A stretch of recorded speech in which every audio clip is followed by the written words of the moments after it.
well, what is up, everyone? Welcome to episode number 86 of the Faith and Pop Culture Podcast. I am your host, Daniel Blackaby, and I'm joined once again, as I always am, by the one, the only, not the Nyah Carlson, but in fact, the Nyah Phillips. Crazy. How are you doing today, Nyah? I'm feeling very affable today. Ooh, I was affable. ready. I had my adjective locked and loaded. Yeah, How are you doing you came today? prepared. I'm doing all right. So we should say your name is different here on your little name card there. That you Yeah, shifted a little bit. Yeah, in the middle of all this podcasting, all this colliding with culture, you found time to slip away and go get yourself married. Yeah, it was pretty great. I found out yesterday, I have not confirmed this, but I found out yesterday that Phillips means lover of horses. So I'm feeling pretty great about that. Is that accurate, or do you have to now go fall in love with horses to? Oh no, it was very accurate. It's an inside joke between Dusty and I as well. So when I found that out, I was very excited to tell him. See, I'll be honest. Again, we almost spent a whole lot of time on this, but I'm skeptical of like the meaning of names, because I know like when we baptized or we dedicated my kids at the church, everyone like they always share like and his name means servant of God or something. But like half these names mean absolutely nothing. Like I forget what our one of my sons is Emerson. This is like son of Emmer. It's like, oh, that's not exciting. So we just totally made it up. We just like, hey, this name means brave warrior. I mean, isn't that initially where the meaning of names came from? It's like I feel like it can mean whatever you want. But excited to get going here because it's been fun the last 3 episodes. We've had different guests on. Because someone was out in Italy having a honeymoon, so we had to bank some episodes.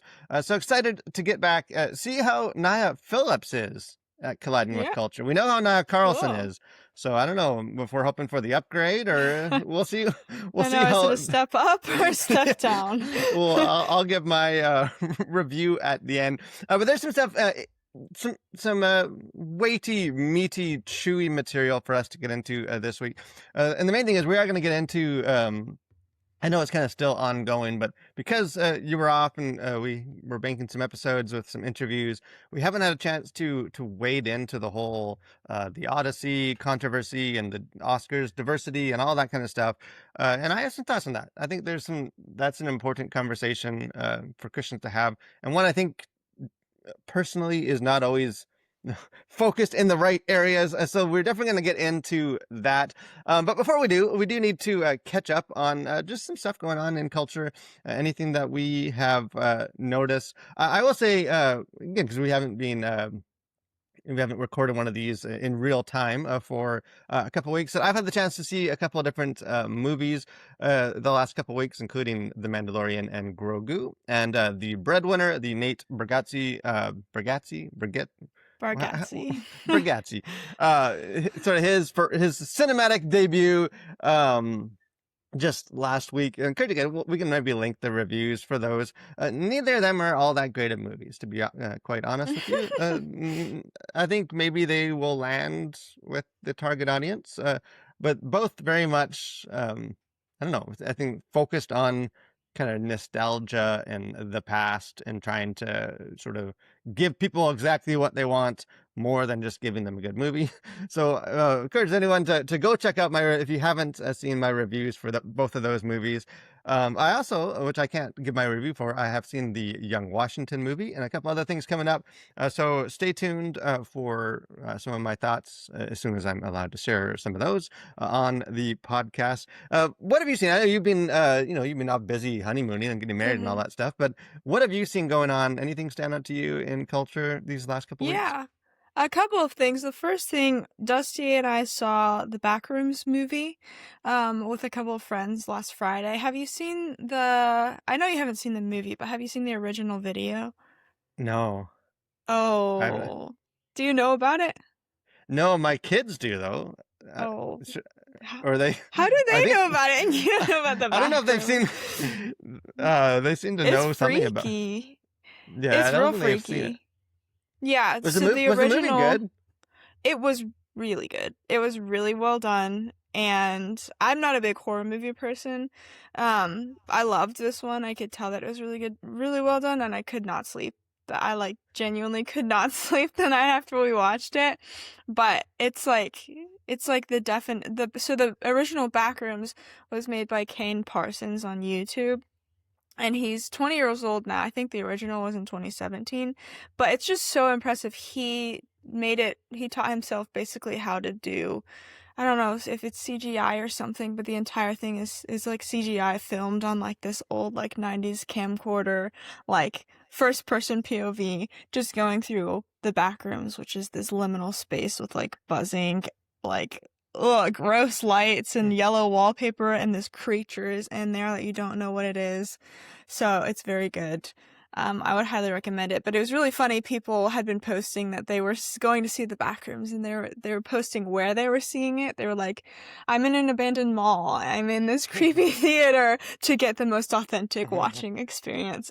Which would have been horrible if I did, because I would be sprinting out of the theater. I did. I am kicking myself. I wanted to see that, especially after some of the buzz and that it seems like it's turned out to actually be good and have a lot to really say. Good, yeah. It was just one of those where I just didn't have the time. I had a lot of stuff going on. I had a new book come out this week, so just too busy to catch up on it. You can still see it. It's not too late. Yeah, I may not have time for a couple weeks, so maybe I still will at some point, or wait for it to come out. I think then I'll let you continue. I think the reason my kids know about it is they haven't seen the video, but there was some like version of it on Roblox, the video game. That's how thing. they saw the trailer and they're like, "Oh, it's Backrooms." Roblox. I was like, "How do you know about?" And now they're not allowed to play Roblox. But anything else that you saw going on? In the world of culture? Before I go into my other thing, that I would say the only thing that's not the best about Backrooms is the very ending. I went through film school, as everyone knows. I'm a film school graduate, but so I know like all of the tropes that film students do in their film, and the end of this was very much like one of the number one film school end of like narrative film tropes. So that was the only thing that we were a little upset Was it about. all a dream, Nyah? Did they wake up and, oh man, what? I'm not gonna say. You just have to watch it. Okay. But the other thing that I have been just looking at is not new. It's been happening since March, is the Scientology speed runs, where people just sprint into Scientology buildings and try to get as deep into it as possible to try and map out the building or to find Tom Cruise. And it's gotten so out of hands that the church is like, they hired more security officers. They upped their security measures. Then they took the handles off of the outside of their church doors so people couldn't come in. It's like, and then law enforcement is like, this is, which is true. This is breaking and entering. This is harassment, disruption of religious spaces. And so it's just really crazy. It's gotten really out of hand. But I think it's really funny that like Scientologists are all about control. Like that's their biggest thing. And even they can't control the internet, which I think is really funny. The power of a viral like meme movement exactly is unstoppable. It's like what's the saying about the unstoppable force and immovable object? Like you've seen that play out. I'd sort of say I couldn't bring myself to look into any deeper. Like I'd seen some of the headlines. You sent me some of the speedrunners. You keep me up to date with the memes. The only other kind of cultural thing I thought I would mention, in some ways, because it actually leads into a bit of my thoughts on our main topic with the Odyssey and all that, is there was just controversies everywhere. It's just every couple of days there was some new pop culture controversy to keep us all on our toes. That's what we need is more like Eminem, a little controversy. So this is related to the Supergirl movie, which is coming out, and I will be totally honest. I cheer for every movie. I always hope for movies to be good, for no other reason than I got to go watch and review them, and I'd rather review a good movie than a bad movie.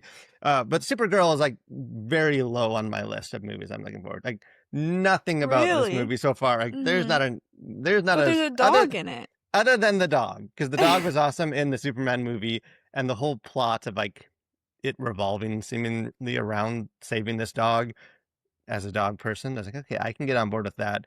Nothing else about the movie looks good to me. It looks like the 20th iteration of a Guardians of the Galaxy inspired superhero movie. Like, so I don't know. Maybe That's it'll be true, good. yeah. Nothing about it looks good to me. But so there was some controversy revolving around Supergirl herself, actress Millie Alcock. Is that how you say her name? Oh, I don't Where know. she was talking about you know, some of the backlash or the mean comment she's got for from other people who seemingly are also not excited about this movie, and kind of dismissing her casting and kind of criticizing the movie before it came out. And she and I forget where exactly her where the context of the interview, but she was saying in an interview talking about that, where she says that many of these critics who have sort of backlashed against the DC universe and her movie, she made the comment, like, seem to be from like anonymous burner accounts or like social media profiles that identify as, and her quote was like, a dad of four, comma, Christian, which she says she found hilarious.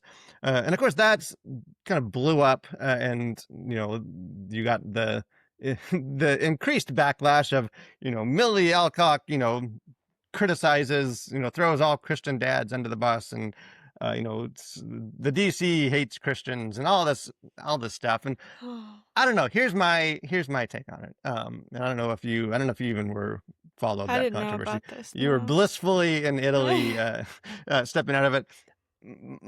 My takeaway is this: like, not everything needs to be persecution. Like, I in general don't care about what actors or actresses say in press interviews. Like, whatever, say what you want. I'm going to judge the movie. I don't care what you say about it.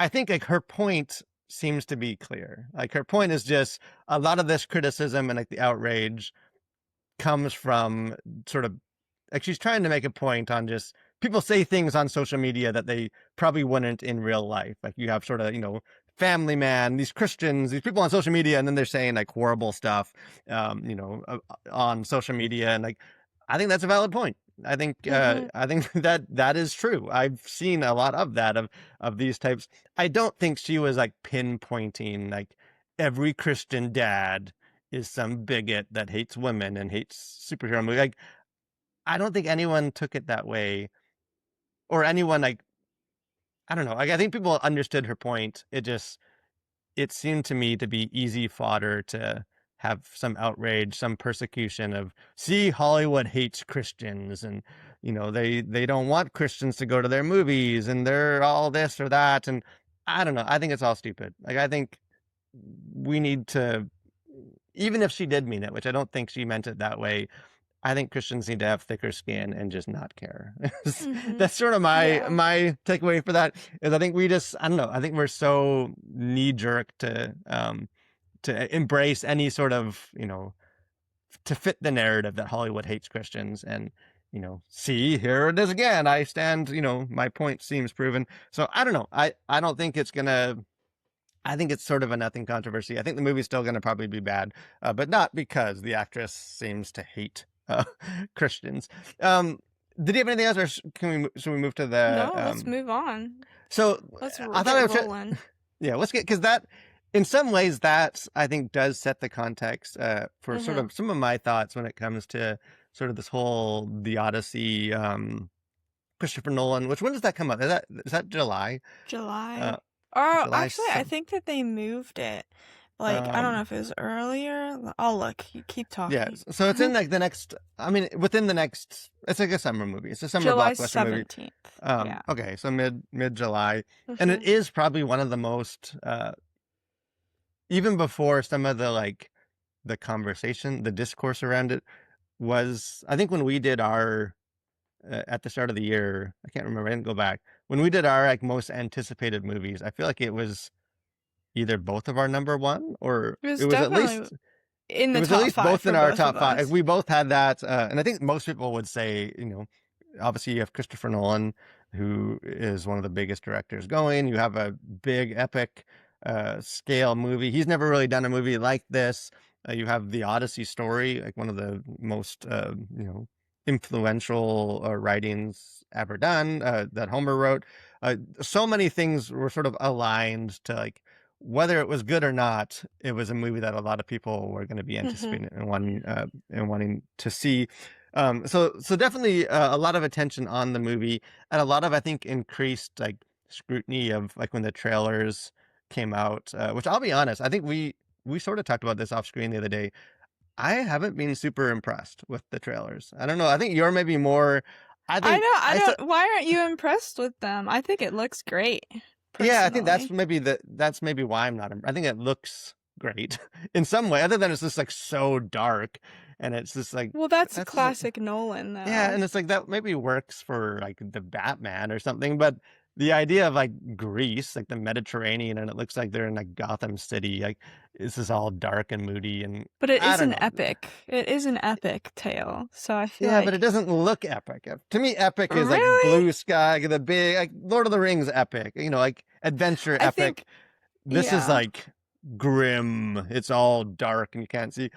And I just don't. I mean, the trailer, you can only tell so much from a trailer. I yeah, just think all I've seen from the trailers is like, look, this movie has scale and scope, yeah. and nothing about the actual like human interactions in the trailers interest me at all. Which they Except for should, Robert because Pattinson and Tom Holland. even their interaction isn't interesting to me. Like it just hasn't shown anything about the story that, which like the story itself is like a very human, interesting, like has a lot of heart and themes and all the stuff that has not come. The trailers are just look at there's another epic shot of people on a beach and there's characters and they're gonna fight and it's I don't know. I'm still it hasn't like changed my excitement I guess or anticipation, but I just don't think it looks didn't blow me away the way I thought it would be like, oh man, this is so exciting. So I don't know, maybe that says more about me than it does about the movie. But where this kind of movie, if you've been off like Nyah, just enjoying the Italian cafes somewhere in Rome or Florence, and haven't necessarily followed some of the controversy, to sort of set the stage, this sort of whole lead up to the film has taken on a life of its own. And kind of got sucked into the culture war in a way, as all good things do at some point. And a lot of it, I mean, there's been various things, and you can share some of these too that you have seen.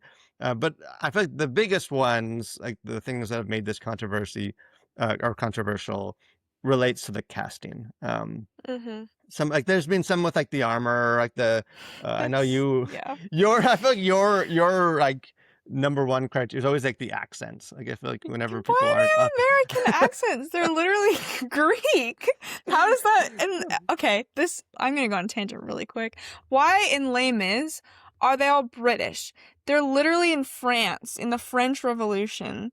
It makes me so upset that every single time there's an accent, it's just British. Anyways, I uh, digress. yeah, Naya hates British people, so that's what I'm picking up. You But know that that's is not true. that is always I always know that will just get you going whenever Oh, accents it aren't makes me so like mad. at least try and do a bad one that at least Yeah, is somewhat exactly. at least show Like, effort to I mean, honestly, here, at least do a British accent. Like, you're closer to England than you are to America at that point. uh, Ah, anyways. are you saying that Greek people don't sound like they came from Boston? Uh, I'm being to Greece, but I don't remember them sounding like they're from Boston. But so there's been various things, but the ones that have got the most like airtime is the casting. And the two sort of casting things, which we'll get into. One I think is just not true, and the other one has been confirmed. The first one is Elliot Page, formerly going by Ellen Page, being cast as the rumor was Achilles, Allegedly. Yeah. which we'll get into that is really based on nothing other than the internet. That has not been confirmed, and actually, I think everything points towards that not being true. But I mean, that went viral. You have like a trans person who does not fit the mold of Achilles. So obviously that's a lot of people have thoughts on that, unconfirmed. The one that has been confirmed, which also has got a lot of attention, is Lupita Nyong'o being cast as I Helen. think Right? it's Did I say that wrong? Nyong'o. I think it's Nyong'o. Nyong'o. Um, Yes, but I probably said that wrong. But it's okay. anyways. I'm adding letters that aren't even in the name. But Yeah. Lupita, our good friend Lupita. Lupita. I love me Um, Lupita. I know I do too. So I'm gonna defend her in just a moment. But Mhm. um, being cast as Helen of Troy, and obviously, if you don't know Lupita, she is a black woman, not what I think a lot of people think of when they think of like Helen of Troy. At least not what was because who was it? Diana, is it Krugler? Who is she played in the Troy movie? Oh, I don't know. Um, I haven't seen she's it. I saw um, pictures though, but she's like yeah, light she's skinned. I think she's the actress blonde. from like the National Treasure movies. I know she's been in other stuff other than National Treasure, but that's like where I first saw her in. Yeah, Um, Diane Kruger. yeah, I see. That's right. Like that's definitely a stark difference if you put those two side by side. And a lot of people, obviously, I don't know, weren't crazy about it. A lot of people were very quick to raise their issues with that for various reasons. Um, None so more prominently than the only Elon Musk, who was he had a lot to say. He spent a whole day He sharing his did. thoughts on this. So a couple of his tweets, he says. Chris Nolan desecrated the Odyssey so that he would be eligible for an Academy Award, which we'll get into because that's sort of what this all boils down to is the Oscars diversity stuff. Um, he continues, incentives explain outcomes, but Chris Nolan should nonetheless be ashamed of himself for the casting. Uh, then shame on Chris Nolan for desecrating Homer. He will never live it down. So he's Nolan's desecrating everything, according to Musk. And then he continues on. Chris Nolan has shown total contempt for the Greek people. So basically, Nolan just doesn't like anyone. He doesn't like Homer. He doesn't like the Odyssey. He doesn't like Greek people, according to Musk. And I mean, like, obviously, Musk is a prominent person. But these tweets they have like 70, 80 million, like 100 million views, a lot of retweets. So that did sort of set the tone for some of that conversation. And it's just sort of being a story that doesn't go away. Like I just Mm-hmm. continually, I've seen, and maybe this is the bubbles that I'm in of, it tends to be a lot of conservative Christian circles. And like I've seen more conversation on these casting things than I have on like the movie itself. Mm-hmm. Like I feel like I Yeah. know very little about the movie. I know a lot about what people think about some of the casting. And I will say that so a couple of things to get into this. I do want us to think through a bit, like what do we do with this? Like is this valid? Like how should we sort of live in a culture where it's like you got to have not just have an opinion, but have a strong opinion and be ready to share it Mm-hmm. like instantaneously. And I don't know. I'm not impressed or not. My heart is not warmed by a lot of the opinions that have been shared about this. I just don't And think I it has think been thoughtful. when Yes. everyone does have such a strong opinion of every single thing, whether it's right or wrong, well, it's an opinion, so I think it that means it's more powerful to maybe have more of an indifferent opinion and be like, oh, well, I see the point in this side and I see the point in this side, and then open the door to conversations about that and kind of bridge that gap a little bit. I think that is a little more powerful um in that Yeah, climate. yeah, and especially, and I think what bothers me with some of this is just that again, it's not, and we'll get into like the Oscars diversity quota stuff because I think there's like valid concerns about that. I think it's like the issue is not that there's nothing that the conversation is like itself is a waste of Mhm. time. And if you have any, if you don't just accept it, then then you're wrong. Or like, the point is more, I just don't think there's been a whole lot of actually attention to Thinking. like the facts of it or like the thinking of like it's very much just sort of fitted into the narrative of kind of like the Millie Alcock thing. Like it's just okay. Well, Hollywood is it's just woke and they hate Christians and they hate this and that, and so this movie clearly everything that's happening because like I mean like the Elliot Page thing like this is everywhere. That Elliot Page have a trans person playing Achilles. Like can anyone pinpoint where that came from? Like there's Or nothing. confirm that that's true. Yeah, like there's nothing, and like based on the trailers, like it seems like that's not true because I haven't seen it's. Paige in any of the trailers personally. I I think don't know if you have. yeah, from what I've been able to tell from like people that have like kind of deciphered it and know the story a bit better, it seems like he is on the boat, like he's a crew member. Oh. She, like, is a crew member on the ship. Elefanur is apparently the character. I've read the Odyssey, but it's been a while since, so I don't know all the side characters. I know the basic story of it, but like really, there's no. It was like a social media. Someone just posted that they're playing Achilles, and it's one of those burner Mm. accounts or something, and everyone ran with Yeah. it. That like, oh, therefore, Yeah. even though there was nothing didn't come from anywhere official, none of the behind the scenes pictures, none of the trail, nothing points towards that being true. Mhm. And Mhm. yet, and has not been confirmed, and yet it sort of fits the narrative that like, well, Yeah. see, look at the sexual agenda of Hollywood, and therefore it must be. And it's like, well, like, but like, is it true? Like, be Yeah. there's plenty of that Is it type of is stuff. it true? Yeah, That's the yeah, question. Is yeah. it We true? skipped over that. It's bad. We just before we get there, We just because want to like be angry. there's plenty of stuff. If you want to get into like that type of outrage or like, there's plenty of stuff that is valid and true that is happening that Christians can get mad at, that we don't need to Yeah. like jump the gun to be mad at stuff that's not true. The one the other one, and this one does bother me. The Lupita Nyong'o. Nyong'o. Now I'm self-conscious about how I say it, but I think some of the outrage for this, I don't know. I find it more troubling than the casting. To be Yeah. honest, I think this is. I mean, she's literally an Academy Award winning actress. So, like, this is not. Okay. Oh, we need to meet the Yeah. quota. Let's find. What's your color? Like, it's like no. And Like, she's. I've said for a long time to like my friends and family, I'm just like, man, I think Lupita is one of the most beautiful people I've ever seen. So to me, this makes sense. Yeah, like I But think she's an amazing actress. I think she's a beautiful woman. Like she's she's awesome. Like she's one of my favorite actresses in Hollywood. I think she is mhm. fantastic in whatever she's in.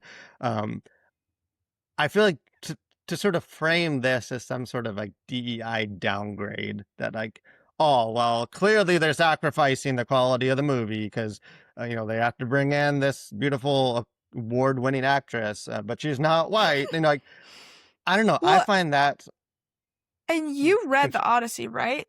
So is there anywhere that Helen of Troy is actually described physically? Does it ever say that she's fair I don't. skinned and I fair haven't. haired? My assumption would be that it does, or at I least was that the looking it up. implication. Yeah, I Um, was looking it up and it never does like overtly say what she looks like in that yeah, and I mean, like sense. it's like I think it's also like it's not a true story. Like it is a Yeah. mythological. Um, like I think it's perfectly valid. Like it may well imply. I think the implication would be you would assume that it is Yeah. more like the Diana crew, like that it is fair skinned, blonde hair. Like, Mhm. um, so like I don't, as far as like accuracy or faithfulness to the text, like, yeah, this probably is a diversion from that. And I think that's fair game to be like, well, I think it should stick close to the culture and all of that. Like, I think that is perfectly valid. Like, I don't have anyone an issue with Yeah. that. It's more the way that it's framed, that it's like, this is sort Yeah. of some big downgrade, or that I don't know. Like I think the fact that like this is where we draw the line, like that this is Mhm. where it's like we can accept a lot of you know creative liberties to the text. We just can't have a black woman in there. To me, Yeah, because this that's is, and it's tough. often where, because I mean, it's the same as the Rings of Power. Like that's sort of with the black actress that was one of the Mhm. dwarf. Like it's like there's a lot of stuff in here that's diverging, or that's, but it's like the But why is suspension of that the thing that you disbelief can pinpoint? only go Yeah. so far. And I do not that like everyone that has an issue with this is a racist. Like I don't want to Mhm. be misinterpreted like Millie Alcock type thing. I just think the fact that it continually does stop there, sort of in the wider discourse, Yeah. is not nothing. Like I think there is, and I think even just Yeah. the I don't know, like for me, it's so much of the outrage is like related to we just need accuracy, we need truthfulness, and we Well, can't accept this.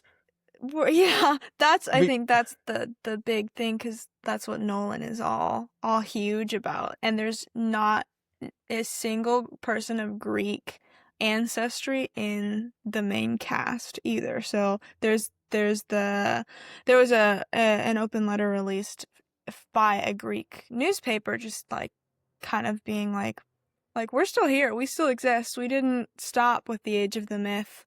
Where's our representation? Jennifer Aniston is Greek. Zach Galifianakis is Greek. John Stamos. There's so many. Those were 3 people that they had called, like, named as options for Nolan to have chosen from. And so like where does accuracy stop? Does it Yeah, stop with the race of people in? Because yeah, that's yeah, the and I'll be honest, biggest. I don't put too much weight behind some of the, like, I don't know. Like, I think Hollywood is an American movie, so I don't Yeah. necessarily. I personally, I But don't. Nolan's big thing is like, I am going to be as accurate as possible. I think. That's one of his big things. I think he is in the sense of cinema, like the movie. I don't think he. I don't think he necessarily is as far because he's changed history, even with Dunkirk. Or like, Yeah. I think for Yeah, him, that's it's like true. how I'm going to put it on screen, like the story Like the that science and like Interstellar and stuff it's like like that. yeah, it's like I don't think he's necessarily like this needs to be basically a documentary because I think Yeah. his is very much like the way I'm going to tell this story and film it is going I to think be that's where tactile, the but disconnect is I'm then. going to tell but the thing that gets me is just that it's like so much of this criticism, it's like if you can't criticize her ability, you can't criticize that she's a beautiful woman. Like, it's well, it's just not historic, it's not accurate, and yet so much of the criticism has just jumped over all of the like, it's embraced every possible lie in order to like push this idea that she can't do the role. Because even like the photo that keeps going around that Oh, was I think yeah. used, it's like it's her and then the Diana like from the Troy movie like side by side, and it's sort of like,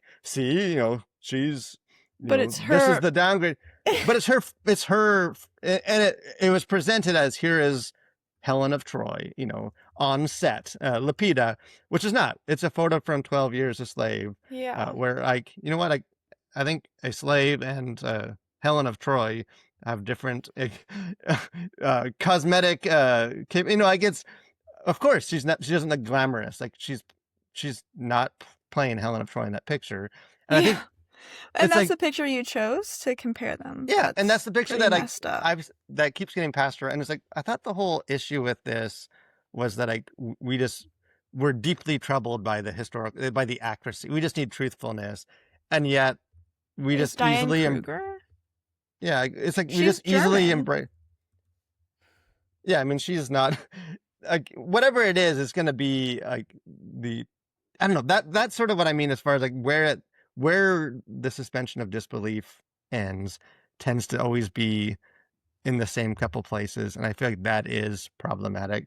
Um, Hmm. and the part that bothers me is just that it's been so disingenuous. Of like, we have one casting that is really based on nothing other than some random picture that some claim some person made on social media that we ran with, and the other one is using like false information and pictures to try and present like this idea that essentially saying that she's not beautiful is why she can't play it, like, and then using a picture of her playing a character that is very not intentionally not supposed to be glamorous. Like it's just I don't know. To me, that suggests that it's being driven a bit more. Like it's not really being driven, at least in like the wider cultural sense, by a sincere.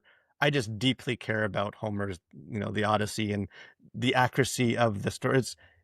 There are other factors at play, and I think, and then because we should touch on, because a lot of this I think is just an outpouring, and you see that with the Elon Musk stuff of the Oscars diversity quota stuff, um, which isn't necessarily new. It's just it's been the last couple of years, but it has become back into the conversation based on the Odyssey Hmm. of because for many people it sort of represents this DEI, this sort of movement within Hollywood that we people are uncomfortable with, people I think rightly push back against, and this sort of represents some of this. I know me and Sam when they first came out with this, some of these quotas we had talked about this. Me and you have not really got into some of this. maybe I'll put you on the spot before, because I have a couple. I have some thoughts on this too. But what is your initial thought as like a filmmaker Hmm. as far as some of this quota, like the Oscars diversity quota Yeah. I requirements? mean, my initial thing this is without having read what the actual diversity quota was. I was pretty upset. I was like, I mean, I'm a filmmaker. I am not Latina. How am I supposed to, like, in my mind, it's like, how am I supposed to tell the story of someone who is from Puerto Rico, grew up in Puerto Rico, without myself having lived that experience? It's like, it felt like it was forcing me to tell stories that I don't have any really big connection to, and because of that, it's gonna be not well done. So that was my initial fact, is that like, oh, we're focusing on the diversity and not on the story. And there's so many like diverse stories that we can have if we are genuinely focusing on the people and on their stories, on their lives, which I think is possible. But then after having read the diversity quota, I was just like, this isn't that big of a deal, honestly. Like, you don't, it's not like you have to check off, I have a black person, I have a woman, I have someone of the LGBT Q plus community. That's not what it is. There's several different options that your film has to check off to be eligible. You only choose one. Only one of them has to be true to be eligible for an Oscar. Well, I think it's Which, two. It's actually two. I think there's no, four. There's four well, like per category, standards, and like you gotta, for yeah, per cast and category. crew. Yeah, it's Yeah, one you gotta for check each. off one for each category, and you gotta have two of the four categories. But yeah, it's funny because I think, I mean, you would qualify just as a woman. Like that's already Yeah. a for your, like, the restrictions of, and here's sort of my I don't know. Here's my thoughts on that. Like, I think as like the con, like, in general, I think I am against these types of things. Like, as far as it comes to like being a requirement for awards, like, I think I think I'm more open to this sort of stuff just in general in Hollywood, like, studios, and just sort of having more diversity. And I think the fact that we have this is because it didn't just happen. Like, it wasn't, the idea of like, no, it just sort of needs to be natural, and it's like, well, but that didn't happen. That's why we have this. That Hmm. it was Which is very a slanted. problem in and of Like, itself. yeah, it's like, like, I think I haven't checked for recent. I know we did when we talked about this on the podcast previously. It's like film school is like 50-50 men and women. Hollywood, like, the creative teams are like not that. It's like, if at best it's like 75-25. So it's like, it Hmm. doesn't, and there's various reasons I know for that, but like, it doesn't just naturally happen. That's why we have some of this. But when it comes to like, like, I don't think diversity in a film says anything about whether it's an artistically excellent film. Like, I don't think that should be a qualification for, like, in awards. Like, in that sense, I'm against these sort of quotas. The other side of it is that I think, uh, I would I would suspect that the majority of the people that just absolutely are emphatically against these quotas have never read these quotas. Like, they have never actually done looked into what they say. Like, they're sort of mad at the idea of them. And even, like, I know there was a quote, it went viral on like X recently, of people complaining about sort of these quotas, and like the screenshots and the stuff that was in that post actually just didn't include half of the quotas. Like, it was very much, it included the first couple and act like this is what they got to meet, missing all the like behind the scenes stuff, because like the actual quotas themselves are, I don't know, like, when you read them, it is such an easy box to check that Hmm. I feel like the idea that it is significantly like impacting to the level of like Christopher Nolan he has to cast Lupita because that's the only chance he has to for his film to win an award, is just, for me, it's totally overblown. Like, for one, Hmm. the requirements only, um, they only apply to the Best Picture Oscar. So it's not really the Academy Award. It's really just the Best Picture, which, Hmm. I don't know, like, is there 10 films a year that are like legitimately, like, Masters of the Universe isn't, that's coming out this week. Like, You that's don't know not there. that. Like, I don't think that It the could. filmmakers are gunning for Best Picture. You know, like Supergirl. I don't think Supergirl is gunning for Best Picture. Like, there's probably what 10, maybe 15 at most films in a year that are like legitimately have a shot to win Best Picture, and so these quotas only apply to that, only those films. So if nothing else, it's a very small percentage of the pie. Um, but I pulled up, if you go to like the actual like Oscars.org, you can like read their standards, and like the ones that get the most airplay is like standard A is sort of on-screen representation, themes, and narratives. So, you know, at least one of the lead actors or significant supporting actors submitted for Oscar consideration from the film is from an underrepresented racial or ethnic group, which includes really everyone that's not white. Basically, is what they list sort of all of them, or at least 30% of all actors not submitted must be from two different underrepresented groups, which I mean, one of those is women. So I feel like Mhm. It's to pretty to easy to to. have 30% women in your film, it shouldn't be necessarily a super hard bar to clear. Main storyline, subject matter, the same. The second standard again, because remember you got to get two of the four, is creative leadership and project team. So this is two of the people in leadership positions, like casting director, composer, costume designer, hairstylist, makeup artist, must be from two or more distinct groups. So again, like if you have one woman, that is the makeup artist, and one person of color that is the I don't know the hairstylist, like that would qualify you for one of the two. Which you would assume that I don't know, like that shouldn't be necessarily a hard thing, and that people would never even know that that was the case if they watch the film. It's all behind the scenes, and then again, other key roles, production crew have to fall into some of those categories. But the two that weren't included in the viral post, like industry access and opportunities, is standard C. This is like if the company has paid apprenticeship and internship opportunities. So this isn't even people that are actually having an impact on the film. It's just if It's the not even companies, requiring you to yeah, have them either, have apprenticeships or internships. It's just like yeah, if you have this. it's like if you want to, if you want to meet this criteria, just have an internship program that, you know, allows women or some other like even like one of the categories for underrepresented is people with cognitive or physical disabilities who are deaf or hard of hearing.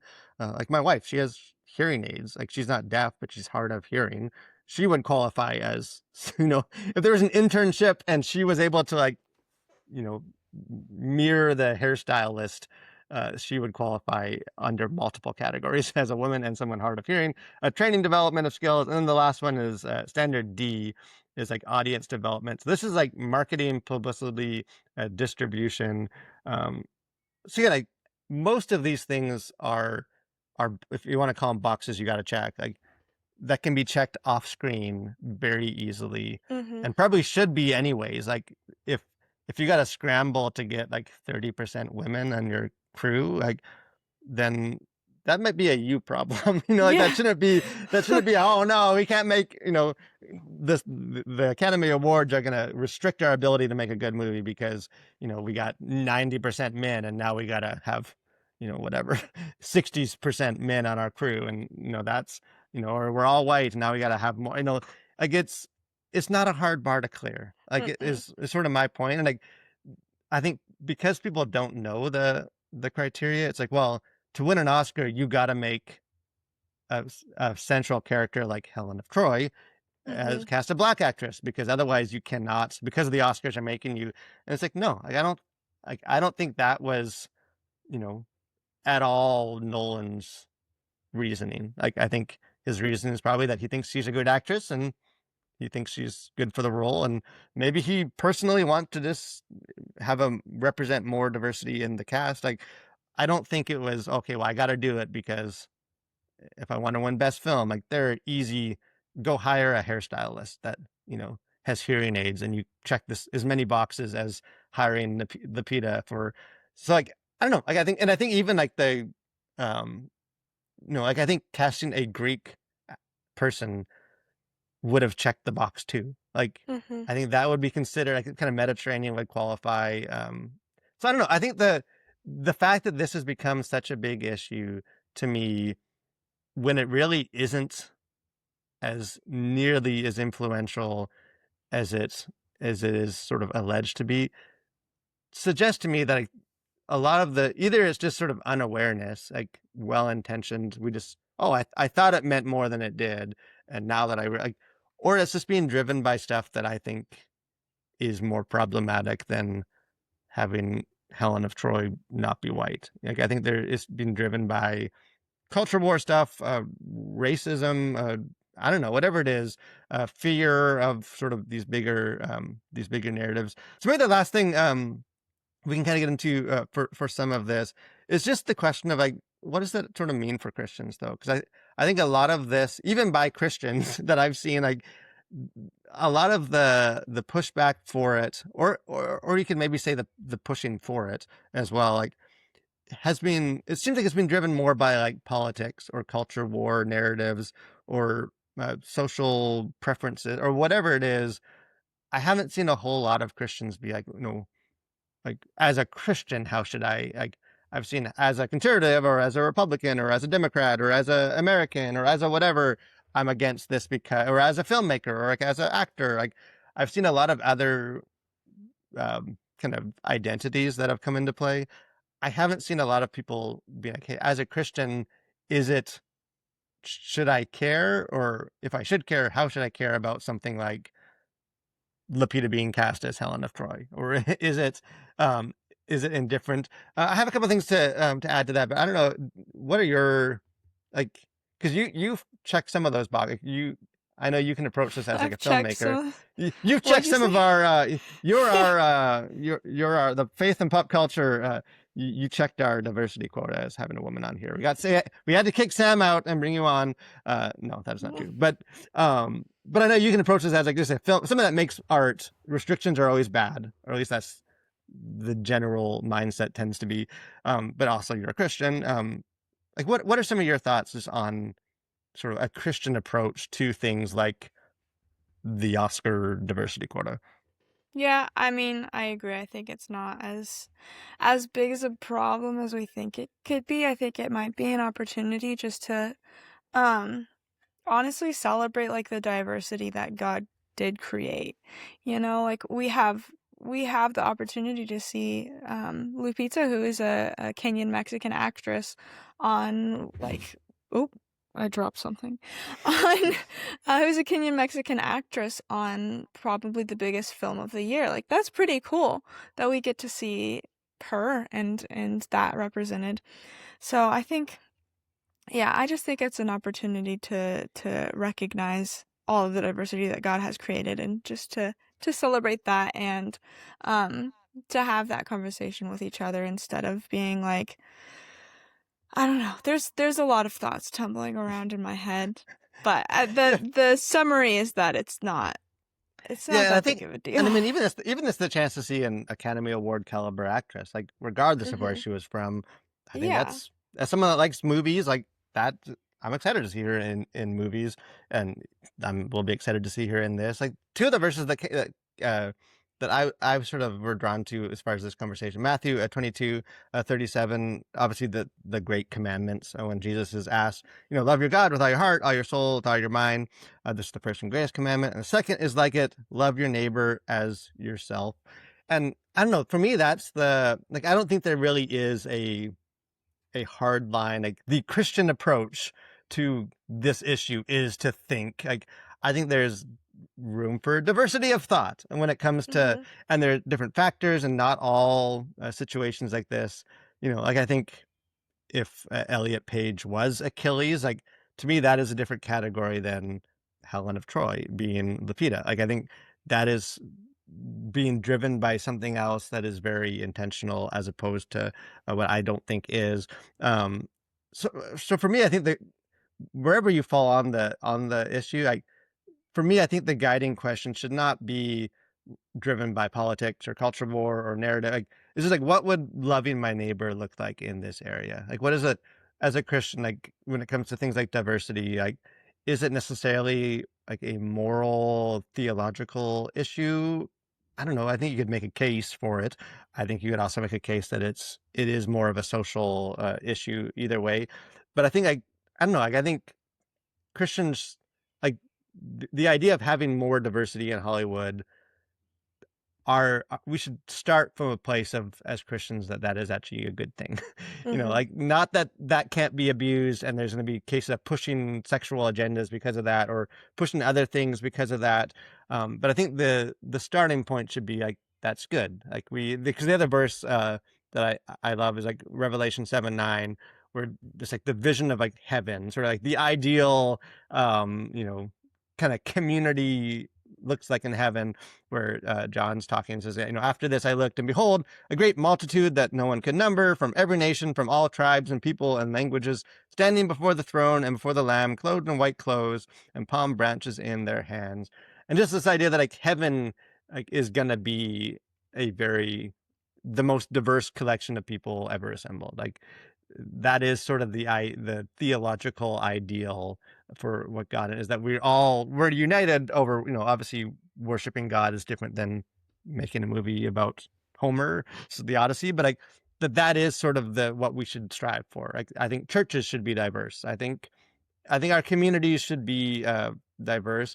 And again, like to be clear too, like that doesn't mean that like the Oscar diversity quota as they are currently constructed is the best way to achieve that. Like I don't think it is the best way. Like I don't think it's the biggest deal in the world. I'm not crazy uh about that being, I don't know. I'm not crazy about that structure of it, but I still think it's a big deal.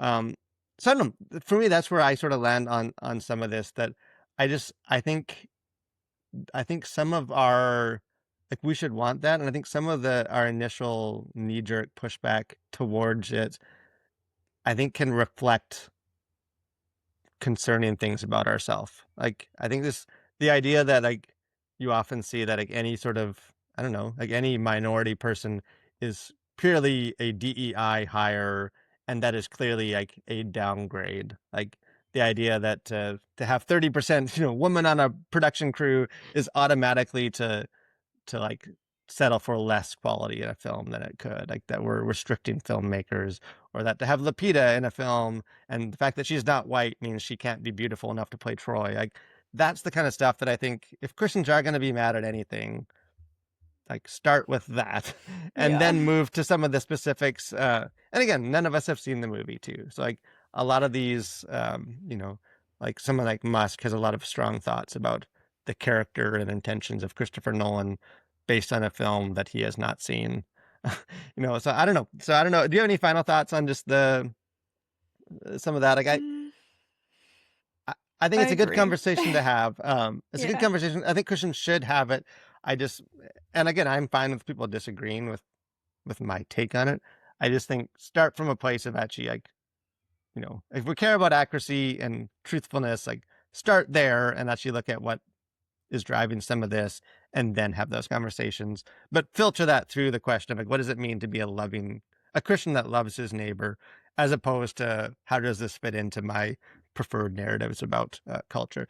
But speaking of preferred narratives and things that I don't know what restrictions we have placed on it, but I know that it will be Oscar caliber material. The final segment of this podcast, we have things we like that you should like too.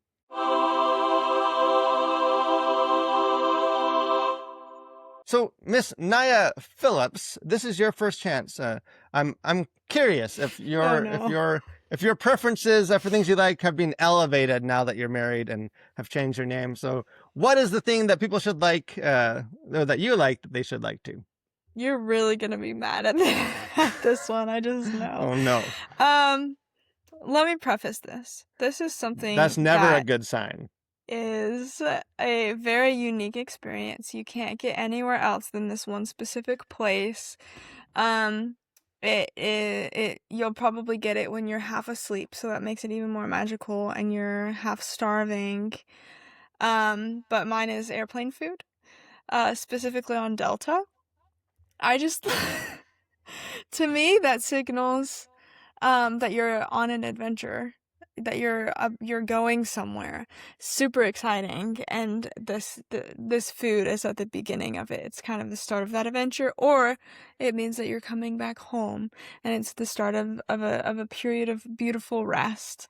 So I just like airplane food. I think it's fun. You never can eat it anywhere else. It's kind of weird, but I like that. See, Yeah.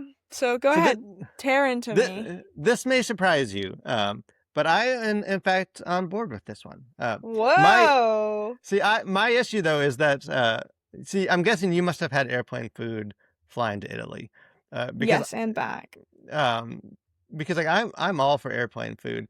I just can't remember the last time I was given it. Like other than like pretzels Really? and oh yeah, I guess maybe international like longer flight. Like It's all the international, you flights I've always been get. on it lately, it's you get your pretzel, you get your sun chips, maybe a cookie, and if you want to, you can spend a bunch of money for some terrible sandwich or something Yeah. that you pay extra for. But with nostalgic longing, I can think back to some airplane food I've had, where it's like, and you get to like choose, and you're like stressing out. Like they have like two Yeah, options, and you're pasta in the or back of the chicken. I'm plane, like, and oh, it's I like, don't oh, know. I hope everyone doesn't take all the pasta. No, I want the chicken, but they're, Yeah. See, in general, I'm actually a fan of just like food at places, like Yeah. overpriced food at like Six Flags, like the best. Like we were at the Renaissance. I mean, they have good food there, but like at some kind of venue, like the bowling alley, like bad greasy food, like I'm all for that. Like I will pay Yeah. $20 for a bad hamburger and chicken tenders at the bowling Yeah. alley. It's just So it's the experience. It's yeah, all about the experience. it's just the fun of eating at places. I just wish that airlines would be more generous with their food. Because as much as I love myself some sun chips, I could go for something a little bit. But I also haven't flown international for a couple of years, so Yeah. maybe that's the secret. I love that you went all the way to Italy, and the food that stood out to you the most, it seems, is what you ate on the Delta airline. Well, everyone already likes Italian food. I don't need to Yeah. recommend Yeah. that. Yeah, you can have spaghetti and pizza and lasagna, in Italy, but Yeah. have you tried the chicken parmesan on Delta? That is some high quality food. Oh no. I So wouldn't go as far to say that, but yeah, to give or take, probably a bit cheaper. We will say that. But it is good to have you back. Enjoying that food as you flew back here to North America, to Atlanta, so we can do these podcasts. We'll say next week's podcast, we may or may not be here. I'll be out of town, so it depends if we're able to get something done in time for that. But if we're not there, we'll be back the week after that. So hope you guys will continue to join us, dive into more, just having conversations about all the good, the bad, the ugly when it comes to Christians living in pop culture. So we hope that you will join us next week, every week, for more conversations on faith and pop culture.